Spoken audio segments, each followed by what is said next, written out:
నమస్తే అండి అందరికి. ఓకే, శివకుమార్ గారు చెప్పండి. నదీ జలాల్లో తెలంగాణ నీటి కేటాయింపులపై సీఎం రేవంత్ అబద్దాల ప్రచారం చేస్తున్నారు అంటూ కూడా మాజీ మంత్రి హరీష్ రావు ఆరోపిస్తున్న పరిస్థితి. సీఎం నోటి నుంచి టీఎంసీల కొద్ది అబద్దాలు, క్యూసెక్ల కొద్ది అజ్ఞానాన్ని పారిస్తున్నారు అంటూ కూడా నిన్న కామెంట్స్ చేశారు హరీష్ రావు. దీనిపైన మీరేమంటారు? ముందుగా జీ తెలుగు ప్రేక్షకులకు, మీకు ప్యానల్ ఉన్న వారికి నమస్కారం. మనం గత 10 సంవత్సరాలు ఉమ్మడి రాష్ట్రం నుంచి ఎవరైతే నీటిపారుదల శాఖ మంత్రి హరీష్ రావు గారే ఉన్నారు.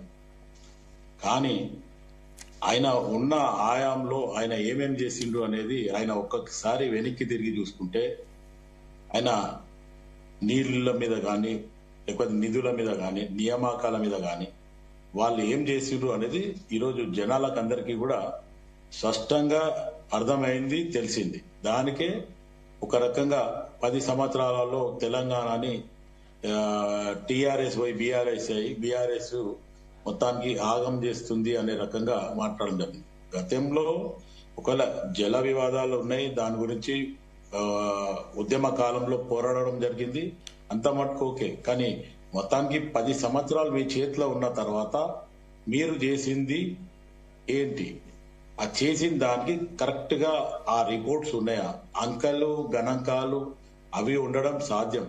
కానీ ఆల్రెడీ ఏదైతే రిపోర్ట్లు ఉన్నాయో దాని మీదనే ఈరోజు ముఖ్యమంత్రి రేవంత్ రెడ్డి గారు మాట్లాడడం, హరీష్ రావు మాట్లాడిన దానికి గతంలో కూడా పవర్ పాయింట్ ప్రజెంటేషన్ చూపించి చేయడం జరిగింది. ఉత్తమ్ కుమార్ రెడ్డి గారు ఇప్పుడు ప్రస్తుతానికి మొత్తానికి నీటిపారుదల శాఖ మంత్రిగా, ఇంకా మిగతా వేరే మంత్రిగా కూడా ఉన్నారు. ఆయన ఆల్రెడీ ఒక సుదీర్ఘ అనుభవం ఉన్న వ్యక్తి. గతంలో కూడా కాంగ్రెస్ పార్టీ పిసిసి అధ్యక్షుడిగా కూడా ఉన్నాడు, పార్టీలో చాలా కాలం నుంచి ఉన్నాడు. కానీ ఈరోజు ఏదైతే జల వివాదం అనే రకంగా వీళ్ళు తీసుకొస్తున్నప్పుడు మొత్తానికి వీళ్ళకి ఎక్కడ కూడా అవకాశం లేదంటే అబద్దాల ప్రచారం చేసుకోవడానికే ముందు పోతున్నారు తప్ప అక్కడ జరిగింది ఏంది, అప్డేట్ ఏంది, కరెక్ట్ గా ఉన్నది ఏంది అనేది క్లియర్ పిక్చర్ గా చెప్పకుండా ఒక మీడియాలో రావడము, ఒక అభాండం వేయడము, దాని తర్వాత ఆ అంశాన్నే పక్కన పెట్టేసి మళ్ళీ కొత్త అంశానికి వెళ్ళడం జరుగుతుంది హరీష్ రావు గాని, కేటీఆర్ గాని. ఇది ఈ 2 సంవత్సరాలలో మనం చూస్తున్న తంతు బీఆర్ఎస్ వాళ్ళది. కానీ ఏదైతే పాతది గణాంకాలు ఏవైతే ఉన్నాయో ఆ గణాంకాలు ఎప్పుడు కూడా పబ్లిక్ డొమైన్ లో పెట్టకుండా, దాని తర్వాత ఏదైతే మర్రి చెన్నారెడ్డి హెచ్ఆర్డీలో పెట్టడము, దాని తర్వాత మిగతా ఆపోజిట్ నాయకులు వాళ్ళే తీసి ఇది పబ్లిక్ డొమైన్ లో పెట్టలేదని చెప్పి అప్పుడు చెప్పిన తర్వాత కూడా వాళ్ళు ఈ రోజు వాళ్ళ గణాంకాలు తీసుకొచ్చి మీడియాల ముందు, అంటే హరీష్ రావు చెప్పిందని లేకపోతే మిగతా నాయకులు కూడా ఈరోజు మొత్తానికి నీళ్ళ వివాదం మళ్ళీ మొదలు. అంటే వీళ్ళ ఆలోచన అంతా ఏముంటదంటే, తెలంగాణ ఉద్యమంలో ఎట్లయితే తెలంగాణ ప్రజలు సహకరించిండ్రు, మాకు ఇంకా అదే సహకరిస్తారనే ధోరణిలో ఉన్నారు తప్ప ఖచ్చితంగా జరుగుతున్న దాని మీద ఒక ప్రతిష్టమైన నిర్ణయం తీసుకొని చర్చ జరిగేటప్పుడు అసెంబ్లీలో కూడా ఒక చర్చ జరిగితే దాని వల్ల ప్రజలకు గాని, తెలంగాణ ప్రజలకి న్యాయం జరిగేలాగా చర్చ చేస్తే ఆ సమయం వృధా కాదు. కానీ నేను పట్టిన కుందేలకు 3 కాళ్ళు అనే రకంగా వీళ్ళు పోతున్నారు. కాబట్టి ఖచ్చితంగా ప్రతిసారి అసెంబ్లీలో ఒక వివాదమే జరుగుతుంది.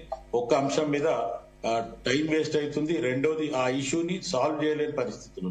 ఇప్పుడైనా ఇవాళ జరిగే అసెంబ్లీ కానీ, రేపు జరిగే అసెంబ్లీ కానీ ప్రజలకి, లేదంటే తెలంగాణ అభివృద్ధి పరంగానే మనకు నిజంగా కూడా వాటాలలో ఏమన్నా ఇబ్బంది ఉంది, ఆ వాటాలలో ఇబ్బంది ఉంటే దాని మీద ఖచ్చితంగా సమగ్రంగా ఒక నివేదిక తీసుకొని దాని మీదనే చర్చించాం. గతంలో ఇదే కేసీఆర్ గారు ఆంధ్రప్రదేశ్ లో జగన్ గారు ముఖ్యమంత్రిగా ఉన్నప్పుడు మొత్తానికి రాయలసీమని రత్నాల సీమ చేస్తామని, లేకపోతే మొత్తానికి అక్కడ పోయి ఆమె దగ్గర పోయేసి కూడా రోజా దగ్గరికి వెళ్ళి రొయ్యల పులుసు తిని తర్వాత మేము సస్యశాలం చేస్తామని ఈ రకంగా వ్యాఖ్యలు చేసింది గతంలో కేసీఆర్. కానీ ఇప్పుడు మళ్ళీ ప్రస్తుతానికి వచ్చి వాళ్ళకి ఇంకా ఏం సబ్జెక్ట్ వేరే రకంగా ఇష్యూస్ పెద్దగా చేయడానికి లేదు కాబట్టి ఈ రోజు రేవంత్ రెడ్డి ఇటు ఆంధ్రప్రదేశ్ కి సపోర్ట్ చేస్తుండు. ఆంధ్రప్రదేశ్ కి ఖచ్చితంగా ఒక రకంగా ప్రోటోకాల్ గా మర్యాద ఇవ్వడం తప్పుతుంది.